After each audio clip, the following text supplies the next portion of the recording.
दीर्घ वर्ष धरी अवहेलित हो पड़ा भद्रकर सर्वांगीन उन्नति प्रतिज्ञाबद्ध बोली मोहन सरकार एक वर्ष पूर्ति अवसर में सांबादिक सहित आलोचनार भद्रकर प्रिय विधायक सीतांशु शेखर महापात्र प्रकाश कर आलोचना चक्र में समस्त सांबादिक मानक संबर्धना कर अमर प्रतिश्रुति अनुसार भद्रक में खूब शीघ्र मेडिकल कॉलेज और विश्वविद्यालय प्रतिष्ठा होगा सहित भद्रक जीवन रेखा सारंदी नदी को स्वच्छ कराइबा सहित साबरमती ढांचारे वृक्षरोपण करा सहित पर्यटक मानक पई नौका विहार सुबंदोबस्त कराजिबो बोली कहिथिले।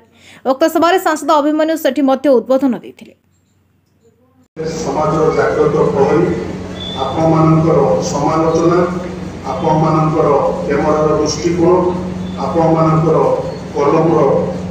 लेखनी मुनई ये समाज सब आंदोलन सृष्टि करता है, ये समाज सब परिवर्तन सृष्टि करता है। किंतु आप मैंने तो बड़ व्यक्तिगत कथा कहबी जदि मुझे भूल कर समालोचना करूँ समालोचना मत आगे बढ़िया प्रेरणा दब कि मोर गोटे अनुरोध से समालोचना के राजनीतिक उद्देश्य रखी कि द्वारा प्रेरित हो समालोचना करूँ ना आप जहाँ भी समालोचना करेंगे निश्चिंत आम मैंने जानू कि आमर त्रुटि रही से त्रुटि को किपर संशोधन कर आगामी दिन में सर्वांगीन भद्रक जिला भद्रक निर्वाचन मंडल सर्वांगीन विकास आम जो प्रतिज्ञाबद्ध अच्छु जो शपथ नहीं से कार्य करने आप समालोचना प्रेरणा करें बदली पारे जहाँ बदली पारे आगो को किपरि ठीक हो पार से समस्ते मिसिकी प्रयास करें। देखो तो भद्रक में आम बहुत किसी करने चाहूँ किंतु परिस्थिति एपरी अच्छी सब बदल किसी समय दरकार राताराति कौन जिन बदली जीवन शासन व्यवस्था विगत दिन मानक